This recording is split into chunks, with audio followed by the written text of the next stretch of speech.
Welcome to another episode of the Bank Free Blueprint. And today I have with me Gary Boomershine. Welcome, Gary. It is super exciting to be on here with you, Tom. We go back many, many years, my friend. So yes, we certainly do. Absolutely, yeah. So, Gary, you were one of my first mentors and coaches when I started in the real estate lending side of the business.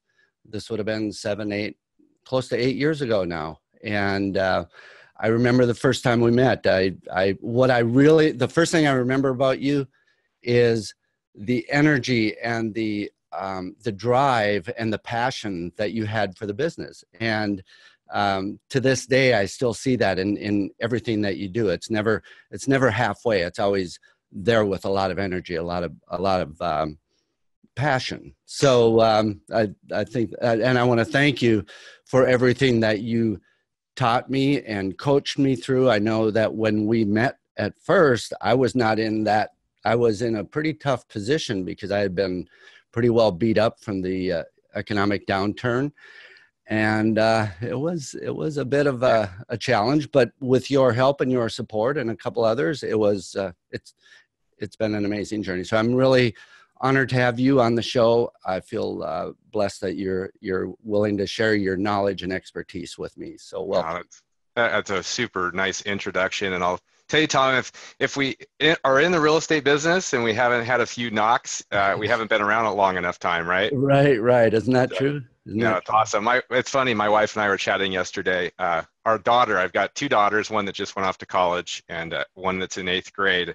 And my youngest is like crazy full of energy and hyper. My wife's like, she's got your DNA. That's good. No, it's good. It's contagious. That's great. I mean, it's a great attribute. I think of something. Remember when we had gone through a couple of the sessions, a couple of the weekend workshops and whatnot. And I remember this as plain as day. You asked me if I was willing to do a video testimonial for you. You had a couple people there with the big cameras and ready to go. And you asked me if I would, and I said, I'd love to. I don't know that I can do it, but I'd love to. And the camera came on me and I locked up.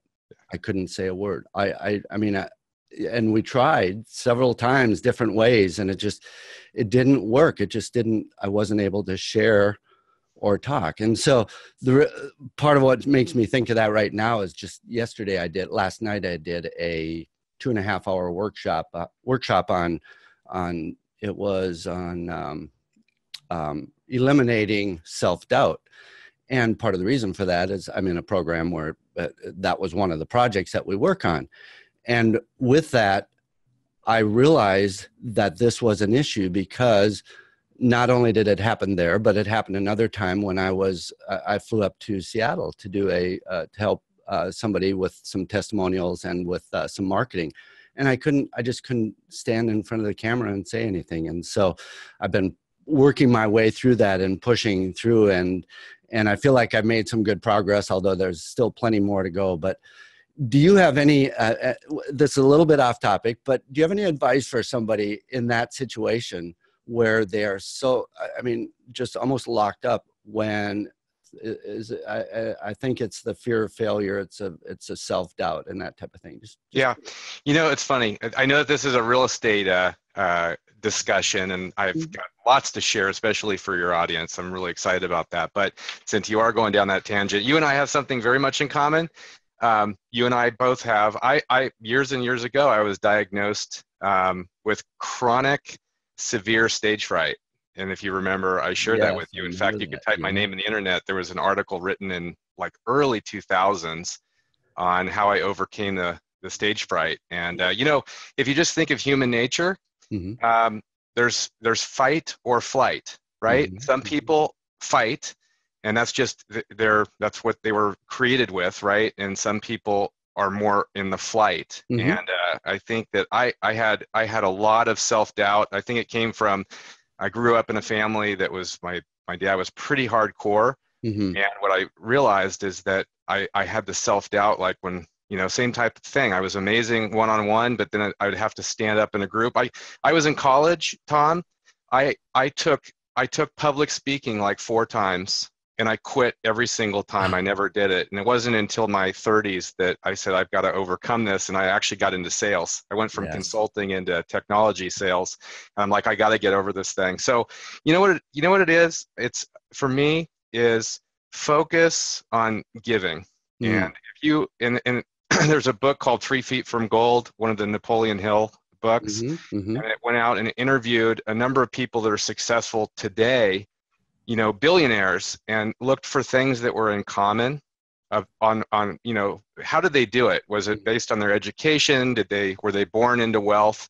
And the one thing they all had in common was that they actually focused on giving to others. And I think that was the key, which is instead of focusing on yourself, you focus on what can I do for somebody else? And it's amazing what that does. It's like, how can I give to somebody else? You focus on them and not on you. And that was the huge thing for me. The other thing, there was a book called, it was by, gosh, what was his name? I can pop it up. It's Speaking Circles. In fact, I have it on my desk right over here. Be Heard Now by Lee Glickstein. Oh, I remember that. You shared me his name, and I actually did some.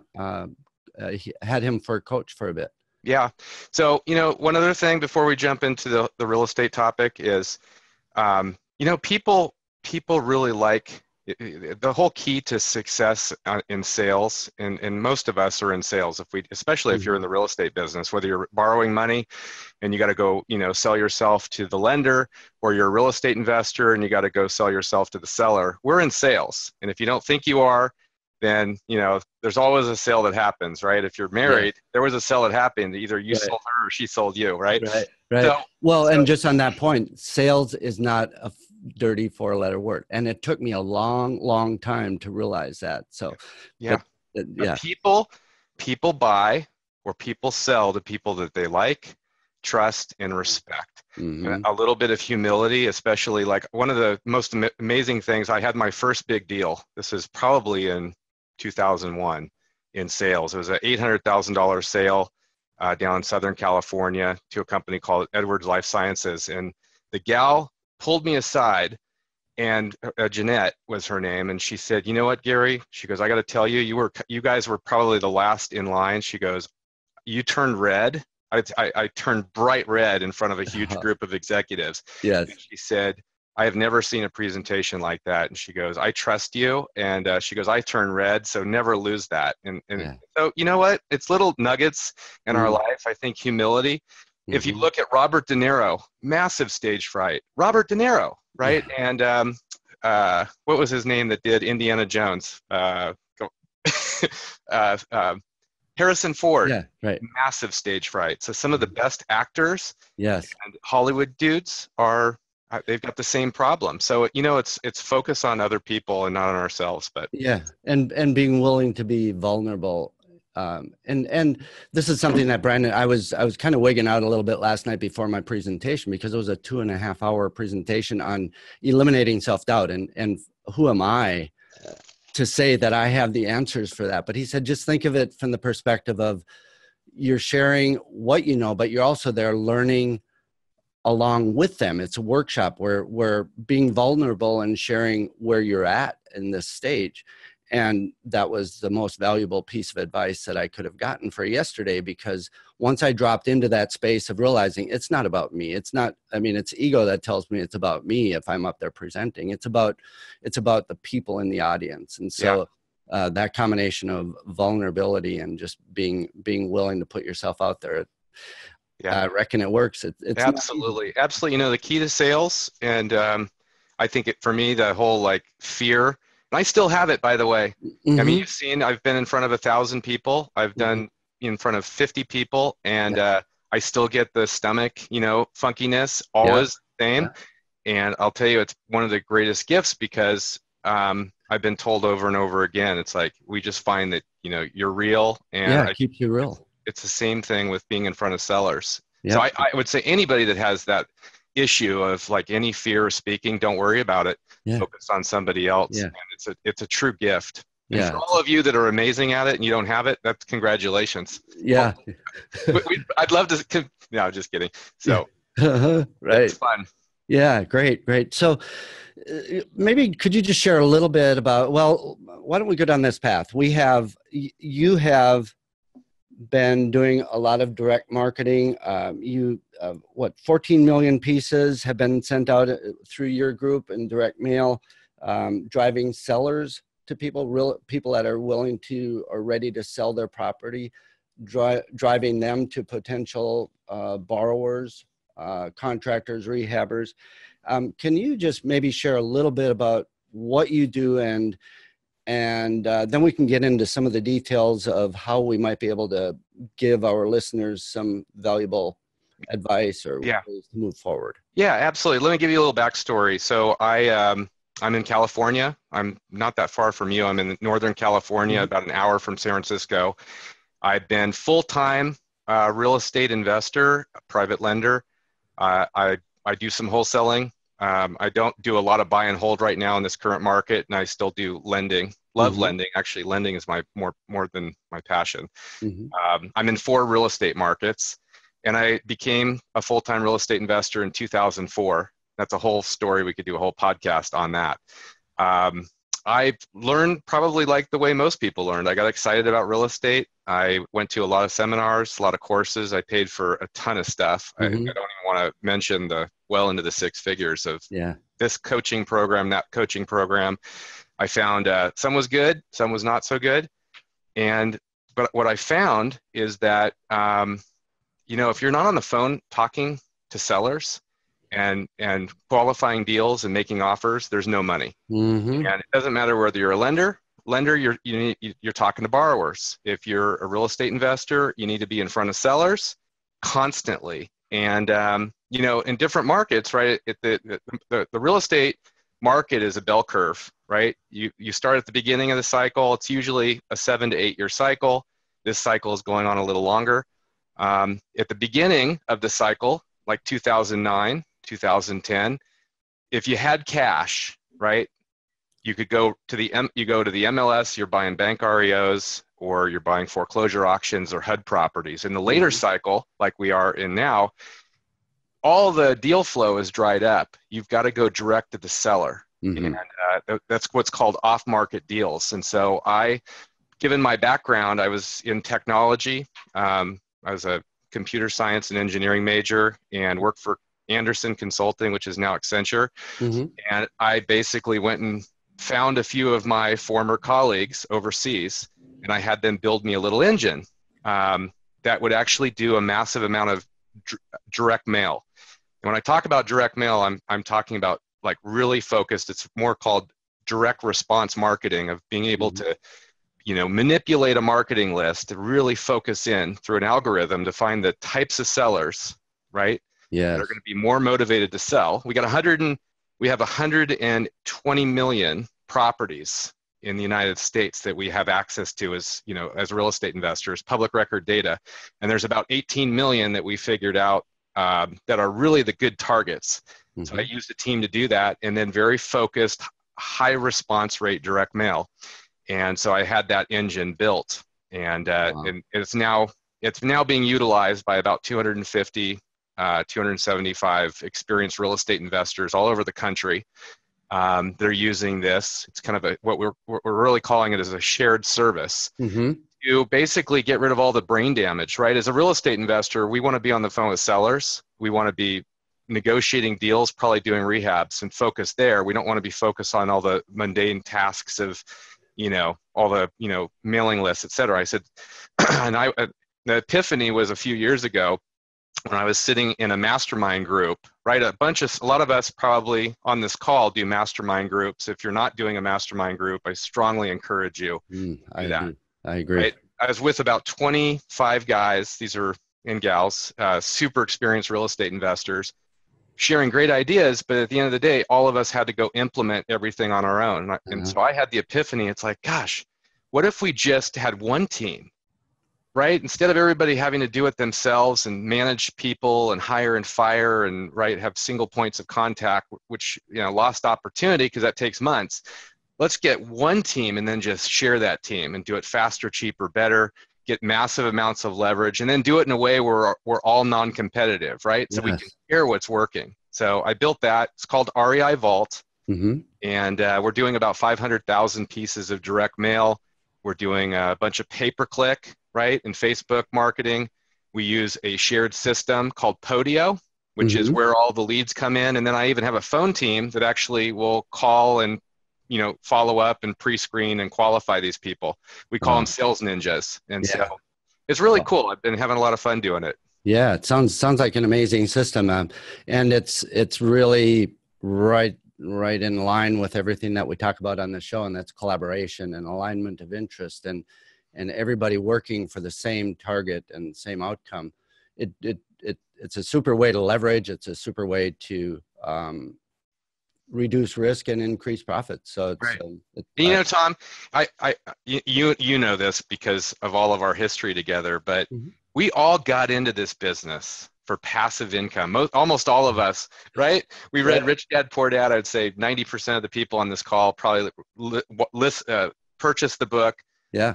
from Kiyosaki, Rich Dad Poor Dad, and it was all about passive income. Well, then all of a sudden you get into real estate investing and you find that there's more to it than that, and it becomes not only active, but a job, right? Yes. Yes. And a lot of brain damage of banging your head, and it's where you are in the food chain. And so, what I wanted to do was build something that was passively active, right? So we could actually, where I didn't have to do all the work. I could have a sales team, I could have a phone team, right?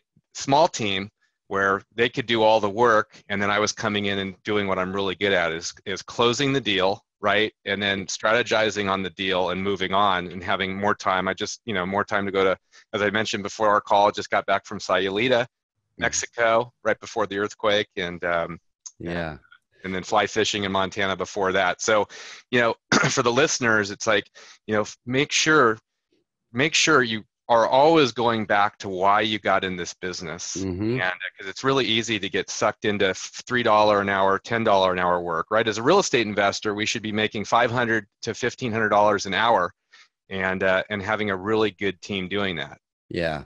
Yeah. And it's the idea of leveraging what you're good at and leveraging what someone else is good at. So we know, you and I know the real estate end of it very well, but maybe not so much in the marketing or not so much in the direct mailing or those types of things. And so what would you say for someone who's just starting out and they're apprehensive about, let's just take, for instance, virtual assistants? What would you give a person starting out, maybe has a little bit of experience, but really they're nervous about letting somebody else do what they want to do or what they feel like they need to do? Is there any advice on being able to make that next step to really let somebody else in and be part of the team? Yeah. So if you're new, right, if you're a new investor, gosh, don't reinvent the wheel. You want to go find somebody that, right, you want to find the group that's actually really doing this business, right? There are people out there that are not doing the business. They are selling stuff. Mm-hmm. You want to find somebody that's really making money in this business, and then you want to replicate what they're doing. Mm-hmm. And don't reinvent. This real estate business is not something to try to like create or innovate something. You want to find what works, and then you want to do it at least as well, and then even better. That's number one. Number two is marketing, right? Marketing is a return on investment. So it's all about, really, a lot of people are like, well, how much is this and how much is that? It's like, what is the cost per deal, right? How much do I have to spend, right, in order to get a deal? And then what's the profit on that deal, and what's the ROI? So as an example, those numbers are already known, by the way, those numbers across the country. So if you're a wholesaler, right, if you're a brand new investor, don't have a lot of money, great way to go is to wholesale. What it means is you find the deal, and then you're assigning the deal over to a cash buyer. That's a super hot market. By the way, a lot of people are making seven figures, $1 million. And Nasser El Arabi, he's in North Carolina. he's doing 100. I think last month he did $120,000 in net profits, and he'll Nice. do over 7 figures this year. Yeah, and what's nice about the wholesaling is that it is something you can get into without a lot of money. Right, and then do a couple of those deals. In fact, Mm-hmm. I think everybody should be doing some wholesaling, right? If you're really good at finding the deals, Mm-hmm. you can wholesale some deals, and then you can cherry pick some deals that you're actually going to turn into rentals or fix and flip or totally rehab, like if you're in California. Mm-hmm. And so really be focused on what is the cost per deal and what is the ROI in profit. So if you're a wholesaler, it's typically about 600%. It's a 6x. So you spend $1, you should be making $6 in return. It might be as much as about 10 Mm-hmm. or more. If you're like in California, if you're doing marketing, it might cost you $5,000 in marketing to get a deal. That's about the right number. Mm-hmm. But you're typically wholesaling. You're making $25,000 to $35,000 in assignment fees. Yes. Right. If you're in South Florida, as an example, it's going to cost maybe about $2,000 per deal, and you're typically making $15,000 in profit. So Mm-hmm. just focus on that. Don't. I call it be greedy before cheap. Yeah. Right. Mm-hmm. You really, because if you have no deal flow, you have no money in this business. Yes. And so that would be my first thing. You just gave 2 markets just for balance, maybe a Midwest market. Yeah. What would you say that range would be? Oh, if $800 to $1,200 is a really good amount of marketing. Some people are buying their deals from wholesalers, which is also great. A lot of rehabbers go to wholesalers, or they're buying stuff through realtors. They're still spending the money. Yeah. A wholesaler is getting, the wholesaler is doing the same thing. But if you are going direct for your deal flow, so you look at marketing. Marketing is either, hey, I'm sending out postcards, or I'm doing Facebook marketing, or pay-per-click, or you're buying from a wholesaler, or you're buying it on the MLS. Some point you are paying a cost of marketing, right? Yes. Now, we like going direct to the seller and bypassing the realtor and bypassing the wholesaler completely, because we want that profit. Yeah. And that's part of the system that you're able to bring together to help people do that. One of the things that you brought to light for me early on when we started working together, when you started coaching me, was lost opportunity cost. Can you just share a little bit about that? Yeah, lost opportunity cost is pretty simple. This market is not going to last forever. We're in the hottest market I've ever seen. I've been doing this for a long time, but it's not going to last forever. And so if it takes somebody 6 months, right, to ramp up their business, you've lost. I mean, let's say you could be doing 2 deals a month for $20,000 each, right? That's $40,000 times 6 months. That's $240,000 of profit that you lost because you waited, or you thought you needed to go out and do more training or more coaching.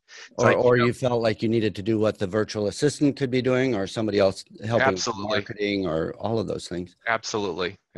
So, for new investors, it's like, every one of us, Tom, you started new, I started brand spanking new. We all started from somewhere. I think, the difference between the people that have done really well and the people that haven't is that they take action. Yep. They are coachable, which means that they're coachable. They're not saying that they're the sharpest tool in the shed. They're going to go out and they're going to find the right person. They're going to replicate that model and then take it from there and refine it and get it better, and then start getting a small staff. I would strongly encourage, having people work below you. That's part of the leverage. There's others, there's OPM, other people's money. Yeah. There's OPT, using other people's time, and OPR, which is other people's resources, like systems. Share somebody else's systems, tap into somebody else's staff. Very true. So how about on the lead generation side of things? You briefly mentioned Facebook. There's different ways of starting to get leads in. Any advice for newbies on that? Yeah, I have and I didn't develop this. I have on Facebook You can actually, I'll get it posted. We'll give a site out for you, Tom. I've got a postcard that outperforms everything that's ever been invented. It was actually developed by a partner of mine. His name's Chris Chico. He's a wholesaler in South Florida. But we have a yellow blind copy postcard. I probably even have one in here somewhere. Here, let me give me a second. I'll give you an example of one. Maybe I won't. This is a return one. If you can actually see it. This is what's called a blind copy postcard. It averages about a 7% response rate. It is known across the country. We've never seen. Chris invented it. It outperforms everything, and I'll make sure your listeners can get access to that. Yeah, for the people who are listening, could you maybe just describe 2 or 3 things on, like maybe a brief description of what the postcard is? Yeah, it is blind postcard. Typically, most people out there are sending, "Hey, we want to buy your house," or they're putting little pretty pictures, or making it all in color. You do not want to do that. So number one, time tested. By the way, we've sent out over 14 million pieces of mail, and we're split testing constantly. And so number one, yellow, canary yellow works the best. Number two, 110-pound paper. I know that sounds super in the nitty gritty, but most of the companies, they will send out 40-pound. They get all smeared up, and sellers don't call. And then the blind copy concept is that we're not saying that we want to buy the house. We're getting them to call. So we put a message in front of somebody that piques their attention. It's what's called AIDA. AIDA, which is action. Did I get your attention? Did I pique your interest? Are you going to make a decision, or are you going to take action? Right? If you've watched Glengarry Glen Ross, it's totally classic. So this particular postcard says third notice on it. And it doesn't say anything about I want to buy the house. It's really focused on getting them to call. So then what we do is, if we've got the right targeted list of names and addresses, that we know that these are going to be the top types of properties that we want to buy. Yeah. We're sending this out and getting 3 to 4 to 5 times the number of calls, and then we use a phone team to actually follow up and pre-screen, and we're crushing it off of that. And then the second, so we call, and I don't want to go into crazy details, it's the whole marketing component for getting sellers. I didn't invent this. This actually came from Dan Kennedy. It's called the 5 M's of marketing. So there's the market, the message, the media, the multiple, and then the money. Like, how much money do you have to spend, right, in order to get a deal? And that formula you got to get right. So the market is the list. It's the mailing list. It's the right mailing list. And most people, this is one of the things I love, they're chasing not only the wrong list, but it's the same list that everybody else is using. They're going after absentee owners, right? They're going to go out to ListSource. They're pulling a list, because that's what all the seminar guys, by the way, they got that from me. They got that from Chris Chico and myself, because that's what we were doing like 8 years ago. And so they're going out and they're pulling a list, but they're missing all the nuggets. So we figured out a formula. We call it the invisible list. All right. And Chris Chico actually was the originator of this as well. But we're finding mostly inherited properties that are mostly free and clear, that are mostly not lived in. And our competition is missing that list. And there's a whole reason why. So we actually have to go, and we're able to buy. I have a team over in India. These guys used to be the team that worked with Waypoint, which bought over 28,000 houses in the United States, and then they sold to Embassy Suite, Starwood. Okay. I have that team, and they're pulling a massive amount of data and going through all the propeller head stuff that they do. And we score the data, and we build a custom list for each of our members. And then we're doing all the marketing, different postcards, handwritten letters, offer packages. We literally push a button, and we send out a FedEx offer to the seller. It's 7 pages with 2 signed contracts. And we don't have to do anything. We use a system that we just click a button. We're on the phone with the seller, click a button, put the price, what the offer price is, and the next day FedEx packages get automated Wow. without any work. Talk about efficiency and leverage. I mean, what a way to do that. First of all, it's tested. It's gone through, what did you say, 14 million pieces? Yeah, that's a little bit of mail, huh? Yeah, no kidding. And to know that it's been tested and that it's been refined right down to that finest point, and then to be able to turn it into a process or a system that doesn't take away all the valuable time that one has to do all the other things that are important in the business. Yeah. So that's pretty amazing. Do you? One little thing, Tom, I would have never been able to, and it's one of the reasons why I decided to start REI Vault. Mm-hmm.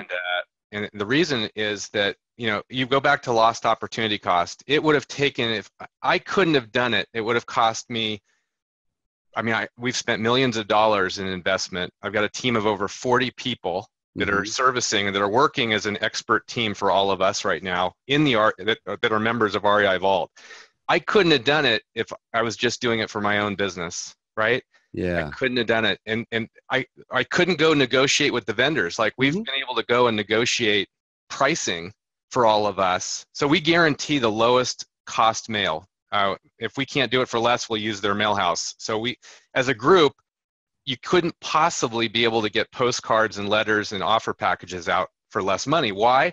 Because with doing 500,000 pieces of mail, it gives us a massive amount of leverage with the print companies and the data providers. Systems, we're using Podio. Podio is like Salesforce, and it's a CRM. It's basically a system so that we don't have leads coming through email, right? And we're able to follow up with them and take notes and ask questions. So we've set up Podio. And we do that for everybody. It's all managed. So people, it would take somebody, 6 months to learn how to get that set up correctly and then use it. So let's say it's gone through that process, you've sent out the FedEx type package, the contract. How does that work from that point? Like, as a wholesaler, at what point am I really stepping in and getting involved? Yeah, it's pretty simple. It's like you're working. Let's say, like, I'm in Oklahoma City, so I'm in. That's one of the markets, one of the 4 markets that I'm working. So we pick a budget, right? How much do we want to spend per month, and that can go up or down. And then what zip codes do I want to work in that market? All right. And a couple of days later, our team puts together a sales and marketing plan, a button down that says, here's exactly what we recommend, what we want to do, and how we're going to utilize that budget, and what we would expect in terms of results. And then a couple of days later, boom, the marketing starts going out. And by the way, it goes out consistently every week. We're dropping marketing consistently, right? So then all of a sudden we set up the phone systems. So there's no work except about 2.5 hours of training. We have 2.5 hours of video saying, hey, this is what's going to happen, and here's how to get the most out of using this as a real estate investor. So then the sellers start calling, right? We're going to either send them to a live person to actually screen them, or we're going to put them through a pre-recorded voicemail. Okay. Right? And then have those messages transcribed. Then I have a team of VAs that 24 hours a day with headsets, and as the leads are coming in, they are pulling pictures and pulling comparables. They'll log right into the MLS or the RealQuest, pull pictures, and then basically notify, us, hey, this is a good lead. This is one that's now qualified. That's going to be a good one. And then we even have a phone team that can actually pick up the phone and do outbound calling and take it a second level and say, gosh, Mr. Seller, you called off of a property. Do you mind if I ask a few questions? We call those sales ninjas. In fact, I have something for your group. Oh, cool. In fact, we built the perfect words, the script of what to say to sellers. Exactly, and this is time tested, of exactly when you call a seller, or somebody on your team is going to call a seller, right? You hire somebody in the Philippines and you want them to, instead of you spending weeks or months trying to figure out the words, we've already built a form that says this is exactly what to say. They can plug in the information and out pops a lead sheet. And why don't I give it to everybody? I know that by the Yeah. time that you publish this, we'll have it available. But it'll be Tom Braegelmann, www.tombraegelmann.com/sales ninja.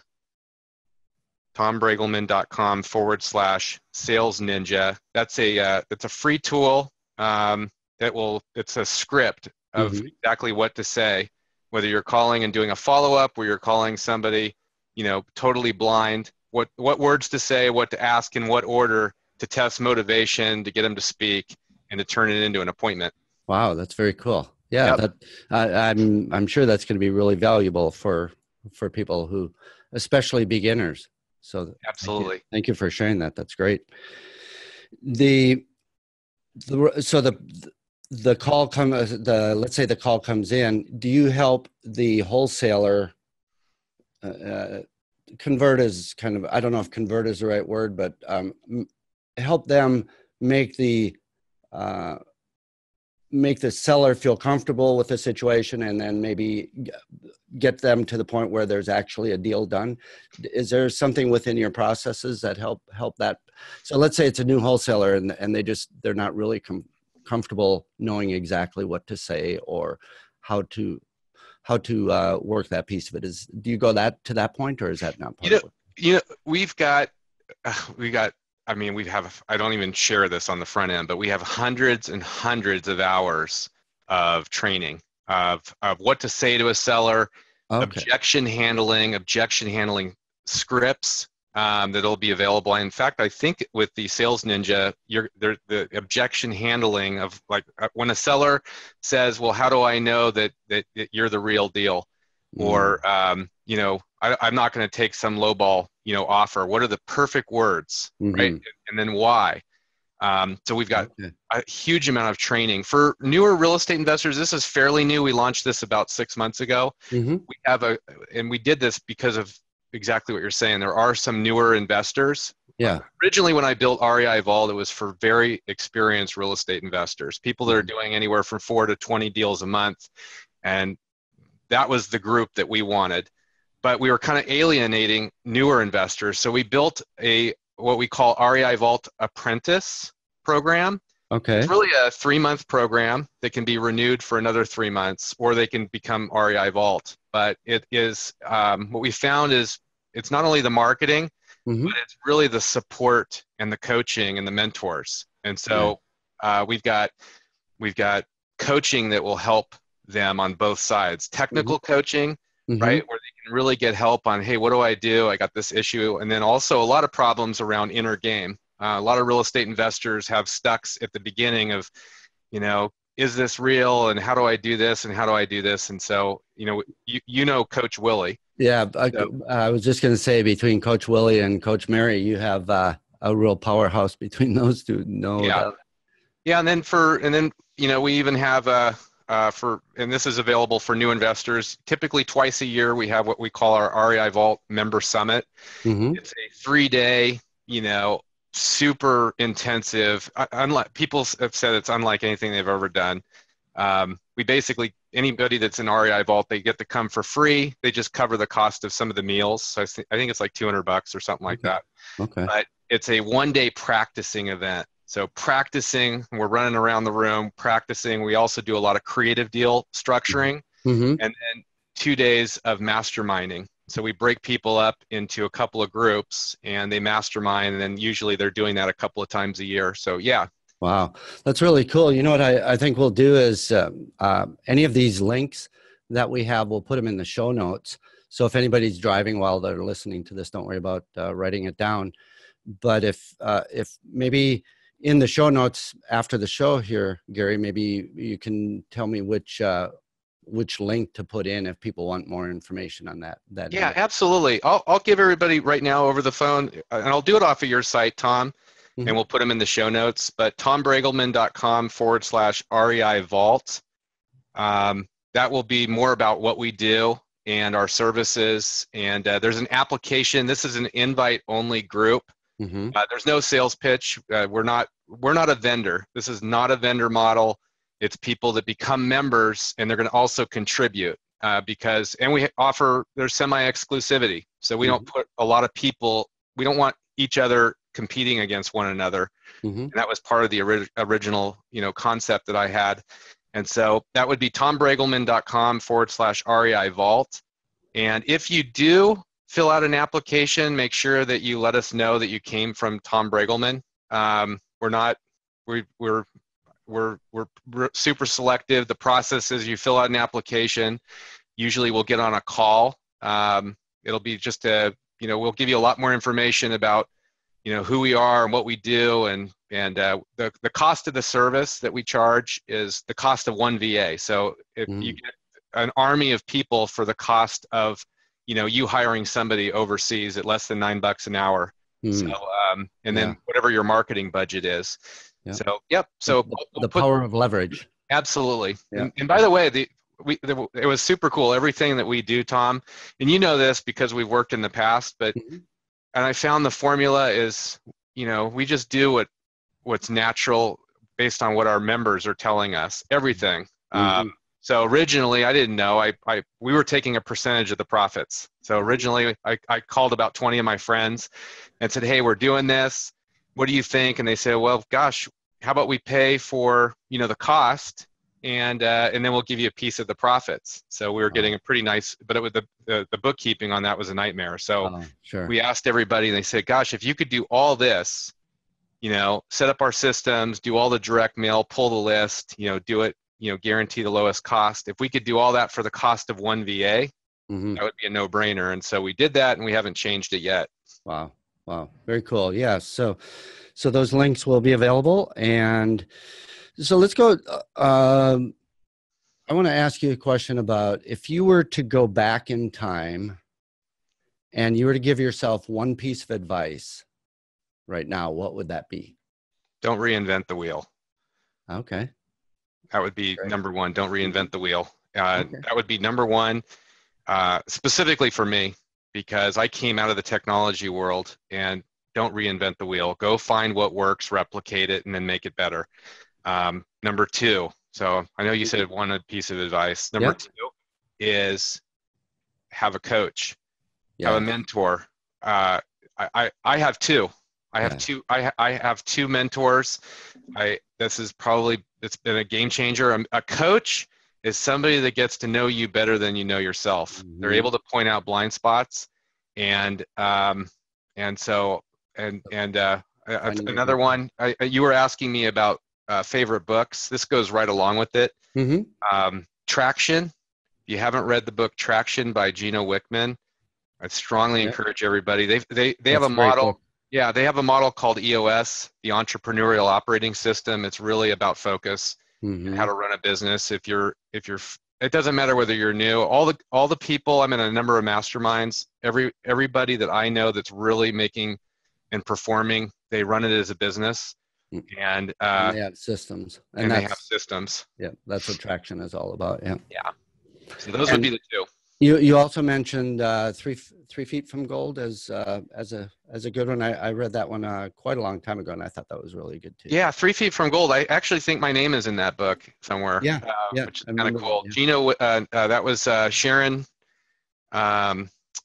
and Greg Reed wrote that book. It's a Napoleon Hill Foundation book, and that's another really good one. I can't tell. I've given out probably 400 or 500 copies of that book. It's so meaningful. Yeah. It's the success formula, and also, most of us are literally 3 feet from gold, and a lot of people give up. And, it's a very encouraging book. Yeah.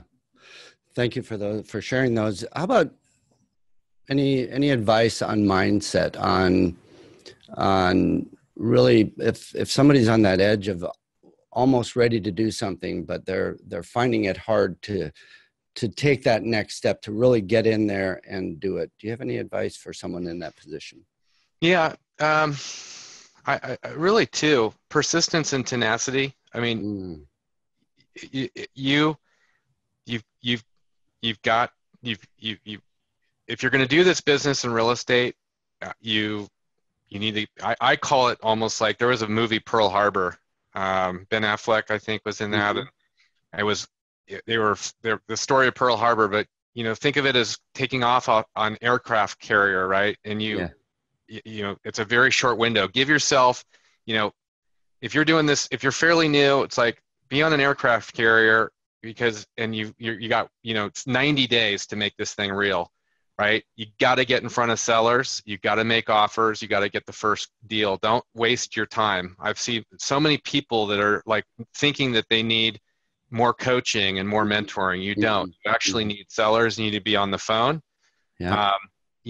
Education without implementation is extremely expensive entertainment. Yeah. A friend of mine told me that. So yeah. you got to implement. The other thing with mindset is Coach Willie will say this, and that is, he calls it the big hack. Mm-hmm. And in fact, I've sent this out to everybody in our group, in the REI Vault group, but it's basically the secret to success. And there was an interview that was done, and they took 3 guys. It was around dating, and and so they took three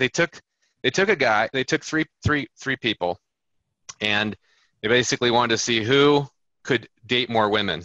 So it's a little bit sexist or what have you, but it really gives a good point. And the first guy, they basically, they taught him all the secrets of what to say and how to say it. They made him perfect, right? They took somebody else and they bought him a car, made him look really good.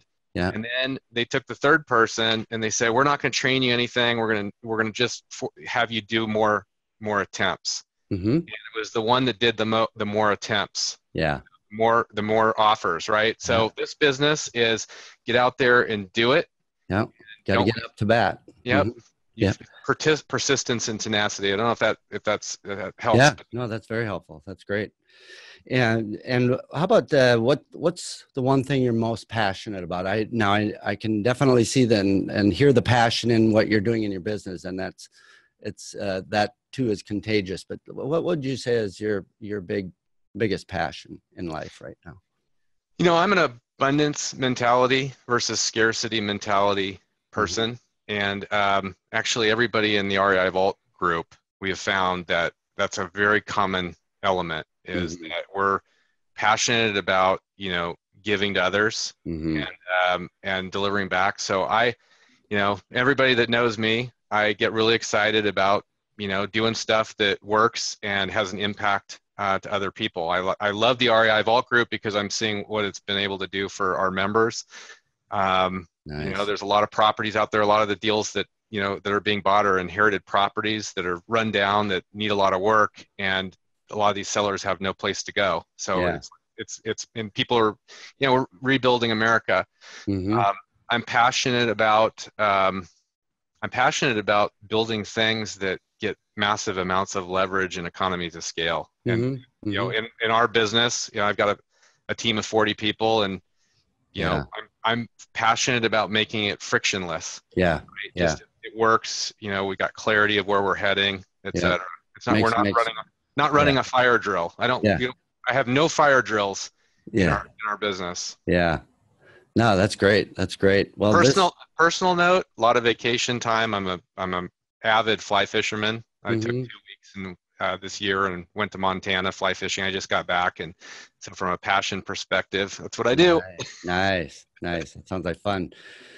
Excellent. Well, this has been a real pleasure, Gary. Any listeners out there, if you have any comments, any thoughts, anything you'd like to share about this podcast or about any other podcast, or if you have ideas of things that would be helpful to you that we have, where we have guests on our show, be sure to let us know what it is that would help you get to that next level. What could we bring to you that would help you get to that next level? And certainly what you've brought today, Gary, is going to be very helpful. I mean, the couple of things that you're willing to just give away are going to be really powerful to a lot of people, I'm sure. And so really want to thank you for that. And thank you for taking the time for this interview. It's been a real pleasure. And I look forward to more episodes with you.